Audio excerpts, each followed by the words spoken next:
Hello and welcome everyone. और क्या हाल चाल है आप सभी का। आशा करते हैं कि सारे के सारे बहुत मस्त होंगे। तो क्लास 12th की जेनेटिक्स यूनिट हमारी चल रही थी, जिसमें हमने 6 लेक्चर कवर कर लिए हैं। मेंडल के मोनो हाइब्रिड क्रॉस तक का डिस्कशन हो चुका है। आज जो पॉइंट हम डिस्कस करने वाले हैं वो है पूरा क्वेश्चन सेक्शन। ठीक है जी।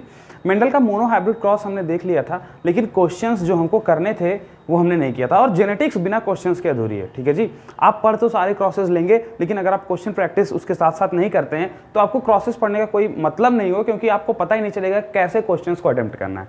ठीक है। तो आज हम लोग लेके आए हैं जेनेटिक्स का 07, जिसमें हम पूरा क्या पढ़ने वाले हैं, questions of Mendel's mono hybrid cross. ठीक है। मंडल ने जो भी मोनो हाइब्रिड क्रॉस किए थे उसके बेसिस पे हम लोग क्वेश्चंस करने वाले। काफी सारे क्वेश्चंस करेंगे, ये पूरा लेक्चर क्वेश्चंस पर ही बेस्ड होगा। तो मैं क्वेश्चंस नोट डाउन कर दिया हूं, एक एक करके आपको समझाता रहूंगा। पहले आप लोग एक बार क्वेश्चंस को देख लें। ये क्वेश्चन नंबर 1 है, ये क्वेश्चन नंबर 2 है, ये क्वेश्चन नंबर 3 है। ठीक है। मैं इन तीनों क्वेश्चंस को डिस्कस करता हूं, जरा देखिएगा। पहला question, which of the following can not be explained on the basis of Mendel's law of dominance. Mendel के लॉ ऑफ डोमिनेंस के हिसाब से क्या एक्सप्लेन नहीं किया जाता। सबसे पहले मैं आपको बताऊं, मेंडल ने अपने लॉ ऑफ डोमिनेंस में क्या कहा था। एक मेंडल्स के लॉ ऑफ डोमिनेंस में एक लॉ और इंक्लूडेड था, प्रिंसिपल ऑफ पेड फैक्टर। मैंने आपको पिछली क्लास में बताया। प्रिंसिपल ऑफ पेड फैक्टर क्या कहता है कि factors always occur in pair. ठीक है। ठीक है। एंड कोई भी कैरेक्टर को जो बनाएगा वो कौन है, फैक्टर है, और वो हमेशा किस फॉर्म में रहेगा, पेयर में रहेगा। दो लॉज उसके थे, प्रिंसिपल ऑफ पेड फैक्टर, और उसी में इंक्लूडेड था डोमिनेंस वाला सेक्शन भी। ठीक है। उसमें क्या था कि जब भी हेटेरोजाइगस कंडीशन आएगी तो एक अपने आप को एक्सप्रेस कर पाएगा और एक नहीं एक्सप्रेस कर पाएगा। जो एक्सप्रेस कर पाएगा वो डोमिनेंस, और जो नहीं कर पाएगा वो रिसेसिव। जरा मिलाते हैं। इसका पहला स्टेटमेंट देखते हैं। The discrete unit controlling a character is called factor. ये प्रिंसिपल ऑफ पेड फैक्टर का क्या है, एक स्टेटमेंट है। और principle of paid factor law of dominance के अंदर आता है, जैसे हमारी एनसीईआरटी ने दिया है। तो पहला तो लॉ ऑफ डोमिनेंस में ही आ गया। क्वेश्चन ने हमारे क्या पूछा है, क्वेश्चन में दिया गया है कैन नॉट, मतलब जो नहीं बताया जा सकता डोमिनेंस के हिसाब से। तो पहला तो डोमिनेंस के हिसाब से बताया जा सकता है जी। ठीक है। दूसरा देखते हैं, in a pair of factor one gene is dominant and another is recessive. यही तो लॉ ऑफ डोमिनेंस का स्टेटमेंट था, तो सीधी बात है ये भी डोमिनेंस के हिसाब से बताया जा सकता है। आइए तीसरा पॉइंट देखते हैं, फैक्टर अकर इन पेयर। ये भी प्रिंसिपल ऑफ पेड फैक्टर का एक स्टेटमेंट है, जो कि लॉ ऑफ डोमिनेंस के अंदर ही आता है। तो ये भी लॉ ऑफ डोमिनेंस के हिसाब से बताया जा सकता है। ठीक है। सॉरी, चलिए फोर्थ पॉइंट देखते हैं। Alleles do not show any blending and the character recover as such in F2 generation. Alleles कोई ब्लेंडिंग नहीं करते हैं और वो F2 जनरेशन में जैसे थे वैसे रिकवर कर जाते हैं। ये तो लॉ ऑफ सेग्रीगेशन का स्टेटमेंट था, और यही वो स्टेटमेंट है जो लॉ ऑफ डोमिनेंस से हम लोग नहीं बता सकते। तो आंसर क्या हो गया, डी ऑप्शन इसका। आशा करते हैं ये वाला क्वेश्चन आपको समझ में अच्छे से आ गया होगा। चलिए सेकंड क्वेश्चन पे अटेम्प्ट करते हैं। Which of the following is genotype of parental plant if they produce 50 tall and 17 dwarf. ठीक है। क्या पूछा उसने कि पेरेंटल प्लांट का क्या जीनोटाइप है अगर वो 50 टॉल और 17 डॉर्फ बनाते हैं। जरा देखिएगा, 50 टॉल और 17 डॉर्फ, लगभग ये 3:1 के रेशियो में आ रहा है क्या। मतलब जो भी प्लांट उगाया गए होंगे वो 3:1 के रेशियो में आ रहे होंगे, जिसमें से 50 टॉल बन रहा है और 17 डॉर्फ बन रहा है। अब इन जीनोटाइप, 4 पॉसिबल जीनोटाइप्स हमको दे रखे हैं। चारों पॉसिबल जीनोटाइप्स में जो 3:1 का रेशियो जिसमें आ जाएगा, वही किसका 3:1 मतलब टॉल इज टू डॉर्फ का रेशियो जिस वाले जीनोटाइप में 3:1 का आ जाएगा, वही वाला हमारा क्या प्रोड्यूस करेगा, 50 टॉल और 17 डॉर्फ। तो हर एक जीनोटाइप को देखते हैं और देखते हैं कि कौन से वाले में ऑफ स्प्रिंग 3:1 के रेशियो में आ रही है। जरा देखते हैं इसको मिटा देता हूं मैं। चलिए, कैपिटल टी का क्रॉस हुआ स्मॉल टी से। ठीक है। यहाँ से आएगा गैमेट कैपिटल टी, यहाँ से आएगा गैमेट स्मॉल टी, दोनों कंबाइन हो जाएंगे और बनेगा क्या, कैपिटल टी स्मॉल टी। इसमें तो ऑल टॉल बन जाएंगे, मतलब डॉर्फ आ ही नहीं सकता। तो पहली बात, ये वाला स्टेटमेंट सही नहीं हो सकता, क्योंकि इसमें डॉर्फ आ ही नहीं रहा है और मैं 50 टॉल और 17 डॉर्फ की बात कर रहा हूँ। ठीक है। चलिए, पहला वाला हो गया। चलिए दूसरे वाले स्टेटमेंट की तरफ चलते हैं। दूसरा वाला स्टेटमेंट हमारा कहता है कैपिटल टी का क्रॉस कैपिटल टी से करेंगे। यहाँ से क्या आएगा, कैपिटल टी गैमेट, यहाँ से कैपिटल टी गैमेट, दोनों मिलेंगे तो कैपिटल टी। यहाँ भी ऑल टॉल बनेगा, यहाँ भी सारे के सारे टॉल ही बनेंगे, डॉर्फ बन ही नहीं पाएगा। तो सेकंड वाला भी पॉसिबल नहीं हो सकता, ये भी पॉसिबल नहीं है। चलिए थर्ड वाले पे अटेम्प्ट करते हैं। कैपिटल टी क्रॉस करेगा कैपिटल टी स्मॉल टी से। इसको जरा देखिए, यहाँ से क्या आएगा, कैपिटल टी। यहाँ से दो पॉसिबल गैमेट्स हैं, एक कैपिटल टी एक स्मॉल टी। या तो इसका कैपिटल टी इसके कैपिटल टी से कंबाइन होगा, कैपिटल टी बनाएगा, या तो इसका कैपिटल टी इसके स्मॉल टी से कंबाइन होगा, कैपिटल टी स्मॉल टी में कन्वर्ट होगा। जरा देखिएगा, दो के दोनों टॉल ही दे रहे हैं। हम क्या देखना है, टॉल इंटू ड्रॉप, ये है क्या फिनोटाइप। फिनोटाइप तो देखना है, टॉल इंटू ड्रॉप का रेशियो देखना है ना। तो टॉल इंटू ड्रॉप, टॉल और ड्रॉप क्या चीज़ है, फिनोटाइप है। उसका फिनोटाइप बताता है टॉल और ड्रॉप, जैसा वो दिखेगा वही तो उसका फिनोटाइप होता है। यानी कि यहाँ पे भी सारे के सारे क्या आ गए, टॉल। डॉर्फ तो आ ही नहीं पा रहे हैं। अगर डॉर्फ आ नहीं पा रहे हैं तो फिर ये वाला भी हो नहीं सकता। चलिए लास्ट वाला चेक कर लेते हैं फटाक से। लास्ट वाला क्या है भैया, लास्ट वाला है capital T small T cross capital T small T. अब दोनों में गैमेट बनाइए, यहाँ पे possible gametes capital T small T, यहाँ पे possible gamete capital T small T. इसका कैपिटल टी इसके कैपिटल टी से कंबाइन हो सकता है, resulting in the zygote capital T. ठीक है। अब इसका कैपिटल टी इसके स्मॉल टी से कंबाइन हो सकता है, क्या बनेगा, कैपिटल टी स्मॉल टी। इसका स्मॉल टी इसके कैपिटल टी से कंबाइन होगा, कैपिटल टी स्मॉल टी बनाएगा। और इसी का स्मॉल टी इसके स्मॉल टी से भी कंबाइन हो सकता है और स्मॉल टी बनाएगा। ज़रा देखिएगा, यहाँ पे 3 टॉल बन रहे हैं और एक डॉर्फ बन रहा है। क्या यहाँ पे 3:1 का रेशियो आ रहा है क्या, यही तो हमको चाहिए था। 50:17 में 3:1 का रेशियो आ रहा था, जिसमें से 3 टॉल बन रहे थे और एक डॉर्फ बन रहा था। ये रेशियो की बात मैं कर रहा हूँ क्योंकि हमको रेशियो से ही पता चलेगा कि कितने टॉल, और ये 3 किसके हैं, टॉल के हैं, एक किसका है, डॉर्फ का है। यही तो सेम चीज़ हमको क्वेश्चन में पूछा था कि कौन सा जीनोटाइप होगा जिसकी वजह से 50 टॉल और 17 डॉर्फ प्लांट बनेंगे। तो पेरेंट का genotype capital T small T cross capital T small T होना चाहिए, जिससे 50 टॉल और 17 डॉर्फ प्लांट्स बनेंगे। ठीक है जी। चलिए, तो ये वाला क्वेश्चन हमारा हो गया। चलिए थर्ड क्वेश्चन की तरफ अटेम्प्ट करते हैं। पहले आप इसको नोट डाउन कर लें, फटाक से नोट डाउन कर लें, क्योंकि थर्ड क्वेश्चन में ये ऊपर वाला सेक्शन रैप करूँगा तभी बता पाऊंगा। ठीक है। From a single year of corn a farmer planted, यहाँ पे प्लांटेड है, प्लांट नहीं है, प्लांटेड 200 सीड्स ना।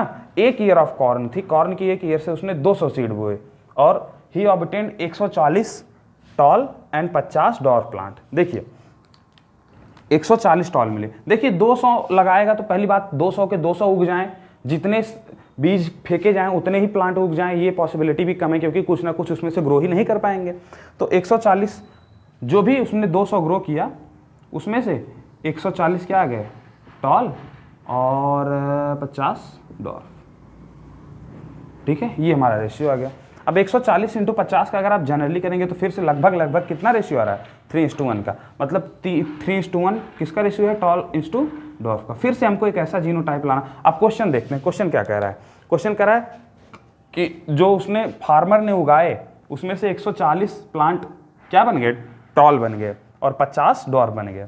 ठीक है, देन फाइंड आउट, तो निकालिए जीनोटाइप ऑफ पेरेंटल प्लांट।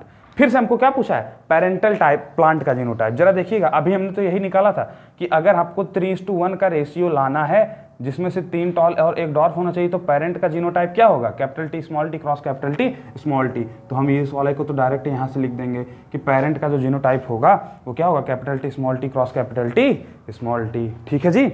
चलिए, जीनोटाइप ऑफ ऑफस्प्रिंग प्रोड्यूस, जरा यही अब ये देखिए इसने क्या बोला कि ऑफस्प्रिंग का क्या जीनोटाइप प्रोड्यूस होगा। यही देखिए, अगर ये parent capital T cross capital T small T cross capital T small T कराना है तो ऑफस्प्रिंग क्या बनेगी, capital T cross capital T small T cross capital T small T capital T small T small T small T. 4 offspring produce हो सकती हैं। अब इसने बोला कि 3:1 का डॉर्फ 3:1 का रेशियो आ रहा है, तो जीनोटाइप ऑफ ऑफस्प्रिंग प्रोड्यूस क्या हो सकती है, जीनोटाइप तीन तरह की जीनोटाइप हो सकती है, कैपिटल टी स्मॉल टी। जाहिर सी बात है, हमने ये क्रॉस यहाँ सेम ही क्रॉस यहाँ पे करवाया, तो यही तो इसका जीनोटाइप है। 1 2 3 4, इसमें से जीनोटाइप कैपिटल टी एक जीनोटाइप हो गया, कैपिटल टी स्मॉल टी ये दोनों एक टाइप का जीनोटाइप, ये एक टाइप का जीनोटाइप। तो 3 टाइप के जीनोटाइप पॉसिबल हैं ऑफस्प्रिंग्स में। ठीक है, चलिए ये क्वेश्चन को आप लोग लिख लेंगे और तब तक मैं स्क्रीन को पॉज करता हूँ और दूसरे क्वेश्चंस नोट डाउन करता हूँ। ठीक है, चलिए इसको फटाफट लिख लीजिए फटाफट।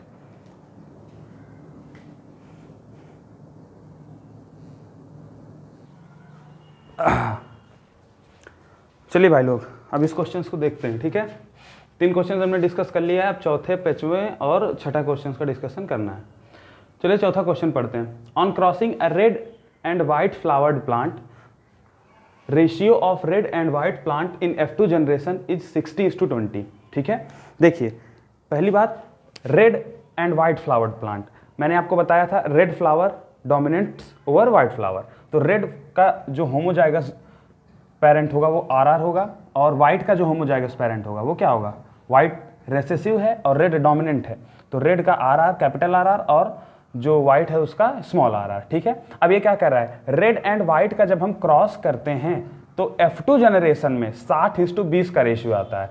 ठीक है, तो ये F1 में क्या हो जाएगा, कैपिटल R स्मॉल r, जब इसकी सेल्फिंग करेंगे तब तो बनेगा F2, उसमें capital R capital R capital R small r और स्मॉल r 3 टाइप के जीनोटाइप्स बनेंगे, जिसमें से कैपिटल R और कैपिटल R स्मॉल r का 3 रेशियो आएगा और स्मॉल r का 1 रेशियो आएगा। तो 3:1 का रेशियो ऐसे आएगा F2 जनरेशन में। ठीक है, इस क्वेश्चन को यहाँ तक हम पढ़ चुके हैं, एक बार फिर से मैं पढ़ता हूँ। On crossing A red and white flowered plant, ratio of red and white plant in F2 generation is 60:20। अच्छा, अगर मैं इसको 20 से गुणा करूं, इसको 20 से गुणा करूं तो क्या ये 60:20 का रेशियो आ जाएगा क्या F2 में? देखिए सिंपल सी बात है, 3, और यही क्या दिखा रहा है, 3:1 का रेशियो दिखा रहा है। कोई दिक्कत नहीं सर, 60:20 का रेशियो आ गया है। Then on crossing a heterozygous red, अब क्या बोल रहा है, क्वेश्चन को समझिएगा ध्यान से। Then on crossing a heterozygous red, heterozygous red का मतलब capital R small r, crossing a heterozygous red flower with white flower, heterozygous red को व्हाइट फ्लावर से क्रॉस करवाए स्मॉल r से। देन यहां पे देन है, then offspring will show which one of the following ratio, तो offspring इन सब में से कौन सा रेशियो दिखाएगा। सबसे पहले ऑफस्प्रिंग में क्या बनेगा वो देख लेते हैं। कैपिटल R स्मॉल r का गैमेट बनाएंगे तो यहाँ पे से कैपिटल R, यहाँ पे स्मॉल r का गैमेट बनाएंगे तो यहाँ से स्मॉल r। अब ये बोल रहा है कि जो ऑफस्प्रिंग बनेगी उसका क्या रेशियो होगा, तो ऑफस्प्रिंग बना लेते हैं। इसका कैपिटल R इसके स्मॉल r से कंबाइन हो सकता है, कैपिटल R स्मॉल r बनाएगा। इसका स्मॉल r इसके स्मॉल r से कंबाइन हो सकता है, स्मॉल r बनाएगा। जरा देखिएगा, राउंड सीड जो आ रहा है, राउंड सीड, और ये सॉरी रेड सीड, राउंड नहीं रेड सीड और व्हाइट सीड दोनों बराबर रेशियो में आ रहे हैं। दिख रहा है कि नहीं, जितना रेड बन रहा है उतनी प्रोबेबिलिटी व्हाइट के बनने की भी है।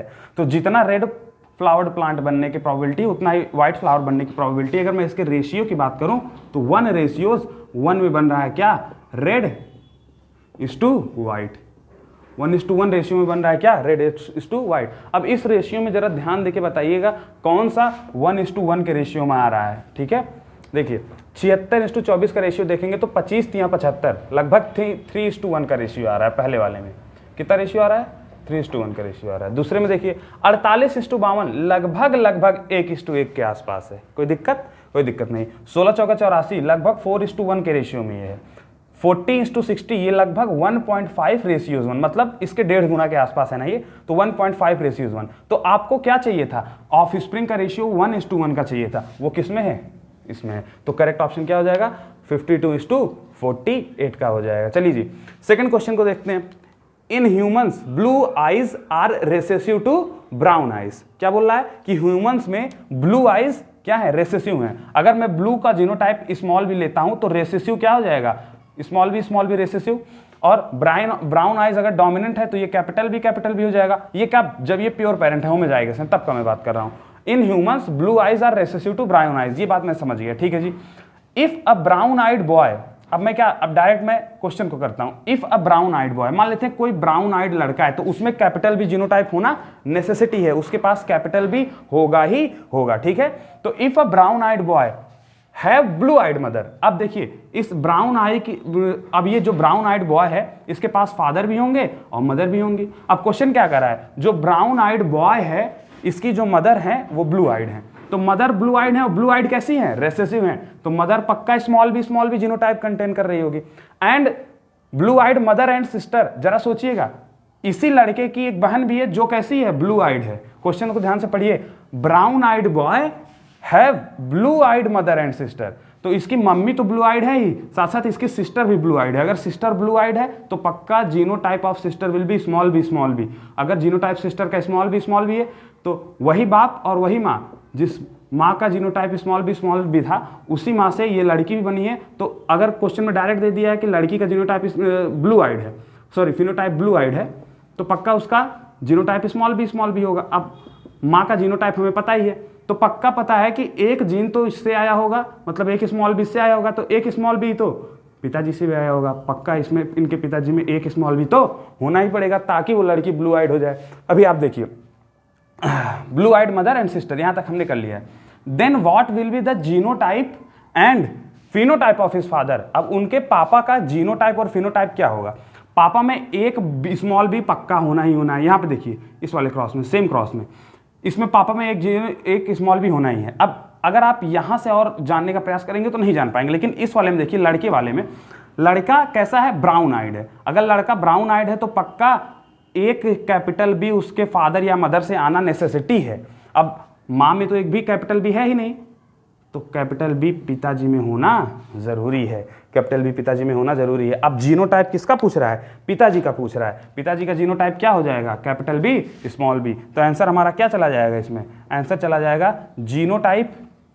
जीनोटाइप क्या हो जाएगा, genotype of father, genotype of father will be capital B small B, ठीक है। और फिनोटाइप क्या हो जाएगा, फिनोटाइप हो जाएगा ब्राउन आइड। क्या हो जाएगा जी, ब्राउन आइड, ब्राउन आइड।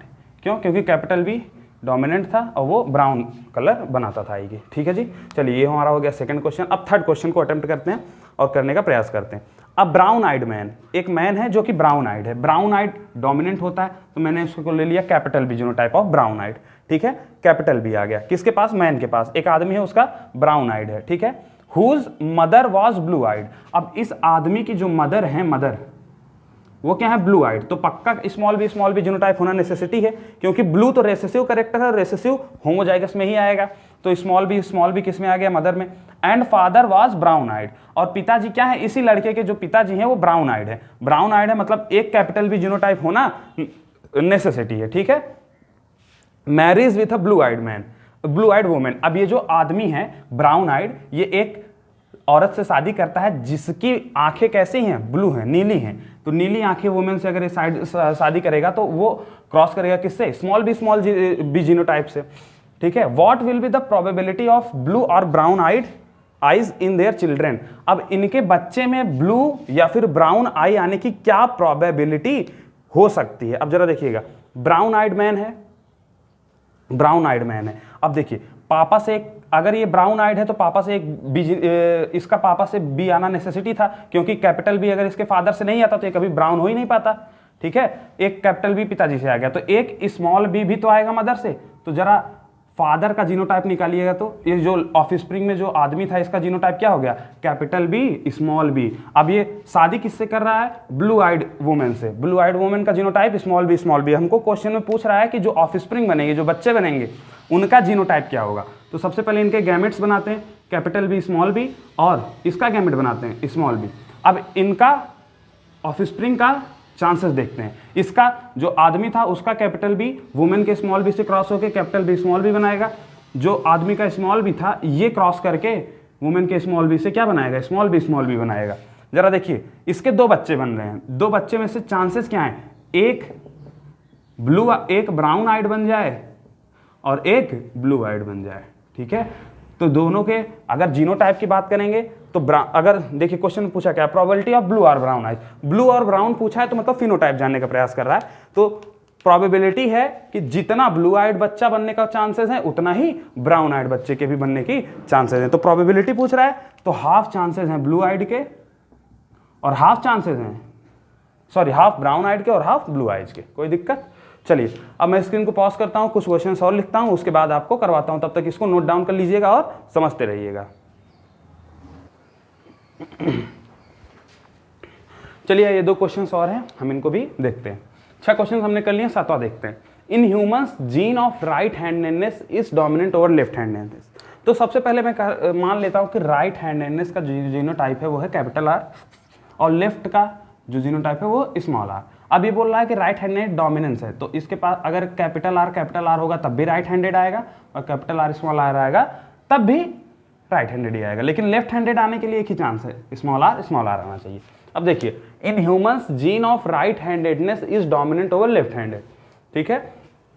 कोई दिक्कत नहीं। Left handedness, what will be the genotype of two right handed parent, दो राइट हैंडेड पेरेंट है, मतलब उनके पास कैपिटल आर होना जरूरी है। एक मेल को मान लेते हैं और एक क्या मान लेते हैं, फीमेल था, तो राइट हैंडेड दोनों में आर होना जरूरी है। कोई दिक्कत इसमें, कोई दिक्कत नहीं है। यहाँ पे मैं फीमेल लिख देता हूँ। अब देखिए, what will be the genotype of two right handed parent having a left handed child, बच्चा इसका क्या आना चाहिए, लेफ्ट हैंडेड आना चाहिए, मतलब स्मॉल आर। अब अगर बच्चे स्मॉल आर आना चाहिए तो पक्का पेरेंट में स्मॉल आर होना भी नेसेसिटी है। अब जरा देखिएगा क्वेश्चन पूछ क्या रहा है, क्वेश्चन पूछ रहा है कि what will be the genotype of two right handed parent having a left handed child. तो पेरेंट का जीनोटाइप क्या हो गया, पेरेंट का जो जीनोटाइप आया वो क्या है, मेल का भी कैपिटल आर स्मॉल आर और फीमेल का भी कैपिटल आर स्मॉल आर। कोई दिक्कत नहीं। अब इसको फटाक से लिख लें, यहाँ पे दिख भी रहा है कि अगर बच्चे में स्मॉल आर लाना है तो पक्का एक स्मॉल आर मेल से आएगा, एक स्मॉल आर फीमेल से आएगा। इस तहत एक स्मॉल आर मदर में होना जरूरी है, एक स्मॉल आर फादर में होना जरूरी है। अब क्वेश्चन में साफ साफ दिया है कि ये है खुद कैसे राइट हैंडेड, तो इसमें एक कैपिटल आर होना भी जरूरी है, फीमेल में भी एक कैपिटल आर होना जरूरी है। इस तहत उनका जीनोटाइप क्या बन गया, कैपिटल आर स्मॉल आर। चलिए पहला क्वेश्चन हो गया, दूसरे क्वेश्चन की तरफ आगे बढ़ते हैं। If the first child of a normal parent is albinic, देखिए एल्बेनिज्म एक बीमारी होती है जो बच्चों में जन्मजात होती है, और सबसे पहली बार अगर कोई जेनेटिकल डिसऑर्डर खोजा गया था तो वो एल्बेनिज्म था। ठीक है जी, एल्बेनिज्म ये एक जेनेटिकल डिसऑर्डर, मैं आपके यहां बता देता हूं। एल्बेनिज्म इट इज एन, आगे हम इसके बारे में और अच्छे से डिस्कस करेंगे जब हम ये चैप्टर और आगे की तरफ पढ़ाएंगे, लेकिन अभी आप इतना जानते रहे कि एल्बेनिज्म एक जेनेटिकल डिसऑर्डर है। ठीक है, जेनेटिकल डिसऑर्डर है। अब क्वेश्चन की तरफ चलते हैं कि क्वेश्चन बोल रहा है कि if the first child of a normal parent is albinic, ठीक है, पहला बच्चा एल्बेनिक है, मान लेते हैं कैपिटल ए नॉर्मल जीन बनाता है और स्मॉल ए एल्बेनिक जीन बनाता है, एल्बेनिक जीन। इसका मतलब क्या है, इसका मतलब अगर बच्चा एल्बेनिक है तो पक्का उसके अंदर स्मॉल ए जीनोटाइप होना नेसेसरी है। ठीक है जी, अब देखिएगा जरा ध्यान से, क्वेश्चन क्या बोल रहा है कि नॉर्मल पेरेंट, कि if the first child of a normal parent, parent कैसे होंगे, नॉर्मल। अगर पेरेंट नॉर्मल है तो उनमें कैपिटल ए जीनोटाइप होना जरूरी है। मान लेते हैं ये मेल था और ये फीमेल था, तो इनमें अगर पेरेंट नॉर्मल है तो उनमें कैपिटल ए जीनोटाइप होना जरूरी है, तभी वो नॉर्मल हो पाएंगे, क्योंकि तभी उनके अंदर नॉर्मल जीन पाया जाएगा। तो मान लिए पेरेंट कैसा है, नॉर्मल, उनका पहला बच्चा एल्बेनिक है, फर्स्ट चाइल्ड इज एल्बेनिक, उनका पहला बच्चा एल्बेनिक है, मतलब बच्चा कैसा होना चाहिए एल्बेनिक होने के लिए, स्मॉल ए। अगर स्मॉल ए है तो कहीं ना कहीं मेल में भी स्मॉल ए होना चाहिए और फीमेल में भी स्मॉल ए होना चाहिए, तभी वो स्मॉल ए में आके क्या बना पाएगा, जो फर्स्ट चाइल्ड है वो कैसा हो जाएगा, एल्बेनिक। तो पेरेंट में भी स्मॉल ए, दोनों पेरेंट में स्मॉल ए होना नेसेसरी है। तो ठीक है, अब वो हमसे पूछ रहा है, क्या पूछ रहा है, अब हमको पेरेंट का जीनोटाइप पता चल गया, कैपिटल ए स्मॉल ए और कैपिटल ए स्मॉल ए। अब जरा ध्यान से देखिएगा क्वेश्चन पूछ क्या रहा है, क्वेश्चन पूछ रहा है what will be the probability of their second child being albinic, दूसरा बच्चा एल्बेनिक हो इसका क्या चांसेस हैं। तो पेरेंट का सिंपल सा क्रॉस कराइए, capital A small A into capital A small A. अब जरा इसको देखते हैं ध्यान से, इसके गैमेट्स बनाते हैं, यहाँ से आएगा गैमेट कैपिटल ए स्मॉल ए, यहाँ से गैमेट आएगा कैपिटल ए स्मॉल ए। अब कैपिटल ए से क्रॉस हो सकता है, कैपिटल ए बनाएगा, कैपिटल ए स्मॉल ए से क्रॉस हो सकता है, कैपिटल ए स्मॉल ए बनाएगा, स्मॉल ए कैपिटल ए से क्रॉस हो सकता है, कैपिटल ए स्मॉल ए बनाएगा, स्मॉल ए से क्रॉस हो सकता है, स्मॉल ए बनाएगा। तो अब इसमें देखिएगा ये 1/4, ये दोनों 2/4, प्रोबेबिलिटी में बता रहा हूं, इसका 1/4 आने का चांस। और इन दोनों को अगर हम मिला दें, फिनोटाइप देख रहे हैं, तो ये नॉन एल्बेनिक बनेंगे, नॉन एल्बेनिक बनने का चांस 3/4 है, जो कि कितना आ रहा है, 75%। मतलब 75% बच्चे नॉर्मल होंगे, नॉन एल्बेनिक होंगे। और अगर एल्बेनिक बनाना है तो 1/4 यानी कि 25% बच्चे ऐसे होंगे जो एल्बेनिक हैं। तो अगर उसका फर्स्ट चाइल्ड हो, सेकंड चाइल्ड हो, किसी भी बार अगर वो सेक्सुअल रिप्रोडक्शन करके एक ऑफस्प्रिंग जनरेट कर रहे हैं, तो जो बच्चा एल्बेनिक आने का चांस है वो कितना है, उसका 25% एल्बेनिक आने का चांस है। ठीक है जी, चलिए ये दोनों क्वेश्चन नोट डाउन करिए। इसके बाद मैं मुंडल का एक आपको वो गैमेट बनाने का फॉर्मूला बता देता हूं, फिर हम ये वीडियो को खत्म करेंगे। ठीक है जी, फटाक से इसको नोट डाउन करिए। ठीक है, चलिए इसको नोट डाउन कर लीजिए। चलिए, अभी तक हमने जो भी क्वेश्चंस किए उसमें हमको गैमेट्स बनाना पड़ रहा था, तो अब हमको गैमेट्स बनाने का एक सिंपल तरीका मालूम पड़ गया है और आपको भी इसी तरीके से गैमेट्स को बनाना है। चलिए देखिए, एक फॉर्मूला दिया गया हमको टाइप्स ऑफ गैमेट बनाने का।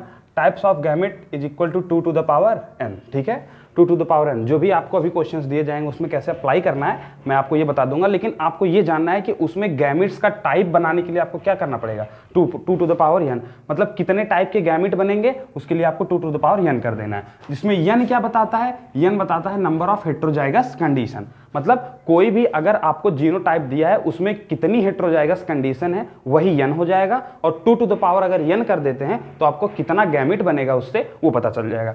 चलिए अप्लाई करके देखते हैं। कैपिटल ए स्मॉल ए, इसमें हेट्रोजाइगस कंडीशन है क्या, नहीं, ये तो होमोजाइगस है, तो इसको जरा कितने टाइप के गैमेट बनेंगे, हेट्रोजाइगस है, सॉरी होमोजाइगस है, तो क्या इसमें n 0 हो जाएगा क्या, क्योंकि n क्या बताता है, हेट्रोजाइगस कंडीशन। अगर इसमें हेट्रोजाइगस कंडीशन ही नहीं है तो n क्या हो जाएगा 0, यानी कि 2 to the power 0। इसका मतलब कितने गैमेट्स बनेंगे, किसी की भी पावर 0 मतलब 1, मतलब यहाँ पे कितने गैमेट बनेंगे, 1 गैमेट बनेगा। जरा इसमें देखिएगा, इसमें हेट्रोजाइगस कंडीशन कितनी है, इसमें हेट्रोजाइगस कंडीशन 1 है, कैपिटल ए स्मॉल ए में एक हेट्रोजाइगस है, इसलिए n क्या हो जाएगा 1। अगर n 1 हो जाएगा तो जरा इसका आंसर निकालिएगा, इसमें कितने टाइप के गैमेट्स पॉसिबल है, 2 to the power 1, मतलब 2 गैमेट्स पॉसिबल हैं इसमें। अब कितने कैसे बनेंगे ये हम आगे देखते हैं, लेकिन अभी कितने टाइप के बनेंगे पहले वो कंप्लीट कर लेते हैं, ठीक है। इसमें कितने हेट्रोजाइगस कंडीशन है, कैपिटल ए तो होमोजाइगस है, लेकिन capital B small B heterozygous, तो एक ही हेट्रोजाइगस कंडीशन इसमें भी है, तो n कितना हो जाएगा 1।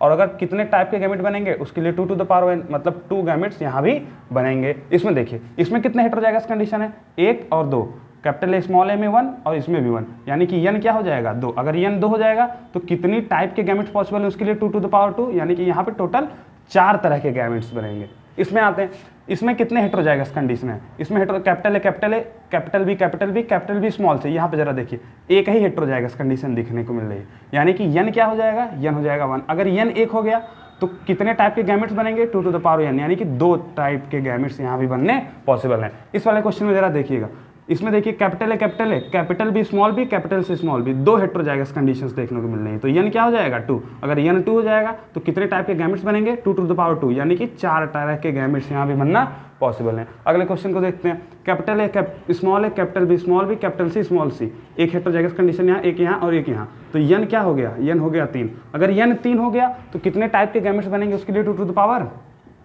3, यानी कि 8 तरह के गैमेट्स बनने पॉसिबल हैं। चलिए आइए, ये तो हमने देख लिया कि कैसे कितने टाइप के गैमेट बनेंगे, वो हमने इस फॉर्मूले से देख लिया। अब कौन कौन से बनेंगे उसके लिए एक मेथड दिया गया जिसको हम लोग कहते हैं फॉर्क लाइन मेथड, यानी कि कितने टाइप के बनेंगे उसके लिए हमको क्या देखना होगा, हेट्रोजाइगस कंडीशन देखना होगा और 2 to the power n में करके इक्वेट कर देना होगा, हमको पता चल जाएगा कितने टाइप के गैमेट्स बनने पॉसिबल हैं। उसके बाद अगर हमको ये देखना है कि कौन कौन से गैमेट्स बनेंगे, कि जितने टाइप के बन रहे थे उसमें से कौन क्या बनेगा, उसके लिए फॉर्क लाइन मेथड दिया गया। अभी होता क्या है इसको मैं आपको बताता हूँ। जैसे देखिए, capital A small A, sorry capital में तो एक ही बनेगा ए, इसमें कोई डाउट ही नहीं है हमको। यहाँ पे 2 बनेंगे, कैपिटल ए स्मॉल ए, यही इसका फॉर्क लाइन है, मतलब एक लाइन से कितने टाइप के गैमेट्स बन रहे हैं उसी को हमको बस तोड़ देना है। अब यहाँ पे जरा देखिएगा, यहाँ से आपको समझ बननी विकसित होगी। कैपिटल ए स्मॉल ए था, इसमें 2 टाइप के हो गए, कैपिटल ए स्मॉल ए। अब देखिए, अब फॉर्क लाइन बनाना है। अब एक कैपिटल ए वाले के सामने कैपिटल ए के सामने कैपिटल बी स्मॉल बी लिख दीजिए, और स्मॉल ए वाले के सामने भी कैपिटल बी स्मॉल बी लिख दीजिए। अब सबका एक एक गैमेट्स बनाइए, देखिएगा कैसे। ये देखिए, कैपिटल ए कैपिटल बी, तो कौन सा गैमेट बनेगा, capital B, capital A small B, कौन सा गैमेट बनेगा, capital A small B, small A capital B, कौन सा गैमेट बनाएगा, small A capital B, small A small B, कौन सा गैमेट बनाएगा, स्मॉल ए स्मॉल बी। ये देखिए टोटल 4 तरह के गैमेट्स बनते हुए दिख रहे हैं क्या। और अगर जरा मैं एक बार टाइप वाले से आपको बताना चाहूँ कितने टाइप के गैमेट्स बनेंगे, तो number of heterozygous condition, 1 heterozygous 2 heterozygous, तो 2 to the power 2, क्या 4 टाइप के गैमेट्स बनेंगे क्या, और कौन कौन से बनेंगे ये भी दिख रहे हैं हमें बराबर से। ठीक है, अगले क्वेश्चन को देखते हैं। कैपिटल ए स्मॉल है, capital B small B, capital C small C. अब देखिए जरा ध्यान से, सबसे पहले मैंने आपको क्या कहा, पहले जीनोटाइप को लिख लीजिए, कैपिटल ए यहाँ हो गया और स्मॉल ए यहाँ हो गया, कोई दिक्कत। अब फॉर्क बनाइए, यहाँ पे क्या बनेगा, कैपिटल बी स्मॉल बी, कोई दिक्कत। चलिए यहाँ पे भी बना लीजिए, कैपिटल बी स्मॉल बी, कोई दिक्कत नहीं है। अब कैपिटल बी के सामने भी कैपिटल सी और स्मॉल सी, वैसे ही स्मॉल बी के आगे भी कैपिटल सी और स्मॉल सी। अब देखिए मैं इसको थोड़ा नीचे कर देता हूँ ताकि ये इजी हो पाए। यहाँ पे कैपिटल बी स्मॉल बी था, अब देखिए अब इसके सामने भी कैपिटल सी स्मॉल सी कर दीजिए और इसके सामने भी कैपिटल सी और स्मॉल सी कर दीजिए। अब जरा गैमेट्स बनाते हैं, गैमेट्स बनाइए। तो capital A capital B capital C, ये पहली गैमेट हो गई। कोई दिक्कत? दूसरी में देखते हैं, capital A capital B small C, ये दूसरी गैमेट हो गई, capital A capital B small C. तीसरी गैमेट देखते हैं, capital A small B capital C, capital A small B capital C. अब चौथी गैमेट देखते हैं, capital A small B small C, capital A small B small C. चलिए अगला gamete की तरफ चलते हैं, small A capital B capital C. ठीक है, अगला गैमेट बनाते हैं, small A capital B small C. ठीक है, अगला गैमेट बनाते हैं, small A small B capital C, small A small B capital C, small A small B small C. चलिए अच्छा, कितने टाइप के गैमेट बने? 1 2 3 4 5 6 7 8, टोटल 8 टाइप के गैमेट बने। क्या हम ये यहां से भी देख के अंदाज लगा सकते थे क्या कितने हेटेरोजाइगस कंडीशन थी? 1 2 3, कैपिटल ए स्मॉल है एक heterozygous, capital B small B दूसरा heterozygous, capital C small C तीसरा हेटेरोजाइगस। तो हेटेरोजाइगस कितने थे? 3, तो n क्या आ जाता? 3। और अगर n 3 आ गया तो कितने टाइप के गैमेट बनेंगे? 2 to the power 3, यानी कि 8। हमको डायरेक्ट पता चल जाता कि 8 टाइप के गैमेट्स बनेंगे। और 8 टाइप में से कौन कौन सा बनेगा हमने देख लिया है। अच्छा, अब मैं आपको कुछ क्वेश्चंस करवाऊं, उससे बढ़िया मैं आपको डायरेक्ट इसी में समझा देता हूं। ठीक है, देखिएगा जरा, अगर मुझसे क्वेश्चन में पूछ लिया जाता कि ये बताइए कैपिटल ए स्मॉल है capital B small C capital C small सी में से क्या प्रोबेबिलिटी है कि एक डोमिनेंट ऐसे गैमेट्स बने जिसमें एक डोमिनेंट जीन पाया जाए। अब देखिए क्वेश्चन क्या पूछा गया, क्या प्रोबेबिलिटी है कि इसके गैमेट्स में एक डोमिनेंट जीन पाया जाए। अब एक डोमिनेंट जीन, तो देखिए इसमें क्या एक डोमिनेंट जीन है, capital A capital B capital C, तीनों डोमिनेंट है, तो एक डोमिनेंट कम से कम होना चाहिए। इसमें भी डोमिनेंट है, इसमें भी डोमिनेंट है, इसमें भी डोमिनेंट है, इसमें भी डोमिनेंट है, यहाँ पे कैपिटल बी कैपिटल सी दोनों, मतलब यहाँ भी डोमिनेंट, यहाँ भी डोमिनेंट, यहाँ भी एक डोमिनेंट है, लेकिन एक ही ऐसा गैमेट है जिसमें कोई भी डोमिनेंट एलील नहीं है। तो प्रोबेबिलिटी क्या है इसके आने की, जिसमें एक भी डोमिनेंट ना, मतलब जिसमें एक भी डोमिनेंट ना हो, वो 1/8, 8 में से एक है जो एक भी जिसमें एक भी डोमिनेंट जीन नहीं है, लेकिन 7/8 ऐसे हैं जिसमें एक ना एक तो डोमिनेंट जीन पाया ही जा रहा है। तो अगर आपसे क्वेश्चन पूछा जाए कि इस जीनोटाइप में जो गैमेट बनेंगे उसमें क्या प्रोबेबिलिटी है कि किसी ना किसी जीनोटाइप में एक डोमिनेंट एलील पाया जाए, तो क्या एक डोमिनेंट एलील पाया जाए तो 7/8 में एक ना एक डोमिनेंट एलील तो पाया ही जाएगा। अच्छा, अगर क्वेश्चन ऐसे पूछे कि 3 के तीनों डोमिनेंट एलील पाए जाए तो केवल एक ही जीनोटाइप आप देखेंगे जिसमें 3 के तीनों डोमिनेंट हैं। तो अगर क्वेश्चन पूछ रहा है कि इस जीनोटाइप में ऐसा कौन सा गैमेट होगा जिसमें 3 के तीनों डोमिनेंट पाया जाए और उसकी क्या प्रोबेबिलिटी होगी, तो कौन सी गैमेट होगा, capital A capital B capital C, और इसका क्या प्रोबेबिलिटी होगा 1/8। 8 में से केवल एक ही गैमेट ऐसा होगा जिसमें 3 के तीनों डोमिनेंट जीन्स पाए जाएंगे। कोई दिक्कत नहीं है। अब पूछ ले 2 डोमिनेंट, तो वैसे ही देख लीजिए किसमें 2 डोमिनेंट है तो उसका प्रोबेबिलिटी निकाल लीजिएगा। तो ऐसे क्वेश्चंस बनते हैं किसकी प्रोबेबिलिटी कितनी होगी। ठीक है, अब आप ऐसे प्रोबेबिलिटी वाले क्वेश्चंस को अटेम्प्ट कर सकते हैं। कोई दिक्कत है इसमें? कोई दिक्कत नहीं। चलिए मैं आपको एक मेजर क्वेश्चन और बता देता हूँ फटाक से, ताकि हम ये वीडियो बंद करें। ठीक है, शाम हो रही है और अंधेरा हो रहा है, जिसकी वजह से अब अंधेरा बढ़ने की वजह से डार्कनेस बढ़ रही है और मैं लाइट जलाना नहीं चाह रहा हूँ। ठीक है, चलिए ये वीडियो ऐसे बन जाए। अब देखिए मैं एक क्वेश्चन आपके सामने और डिस्कस करना चाह रहा हूँ। जैसे देखिए, अगर मुझसे क्वेश्चन में ये पूछा गया कहीं कि बताइए गैमीट का क्या प्रोबेबिलिटी या फिर कोई जीनोटाइप है, जैसे मान लीजिए कोई ऑर्गेनिज्म है, उसका जीनोटाइप है कैपिटल ए स्मॉल है capital B small B capital C small C और कैपिटल डी स्मॉल डी। ठीक है, वो क्रॉस कर रहा है, वो किसी से भी क्रॉस करे, लेकिन अगर आपसे ये पूछा जाए कि जैसे मान लीजिए गैमीट क्या बनेगा। ठीक है, आपसे क्वेश्चन में पूछा गया कि ये बताइए इसका क्या गैमेट बनेगा, और आपके ऑप्शंस ऐसे कुछ थे, capital A small A capital B capital C capital D, इसमें से कौन सा गैमेट का जीनोटाइप है, आपसे ये पूछा गया। और ऑप्शंस ऐसे बन रहे हैं, capital A capital B capital C small C capital D. ठीक है, तीसरा option capital A capital B small B capital C capital D, और चौथा option small A small B capital C capital D.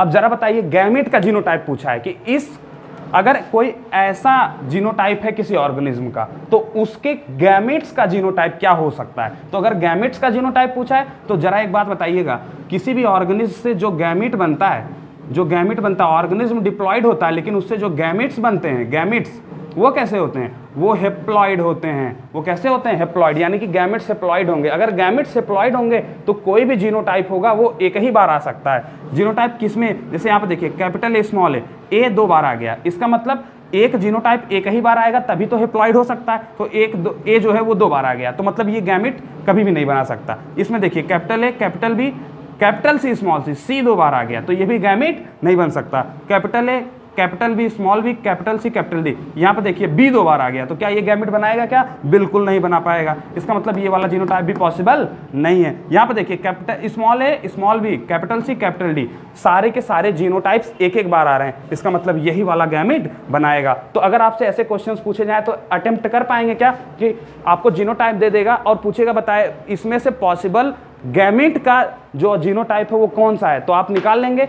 जो भी आपको जीनोटाइप दिया जाए वो एक बार आएगा, मतलब हेप्लॉइड कंडीशन आपको ढूंढनी पड़ेगी। कैसी कंडीशन? हेप्लॉइड कंडीशन, जो भी ऑप्शंस दिए जाएं। ठीक है जी, चलिए आज के लिए बहुत है और मिलते हैं आपसे अगले वीडियो में। तब तक के लिए देखते रहें ये चैनल स्टडी बेस 41। टाटा, नमस्कार, बाय बाय, जय हिंद।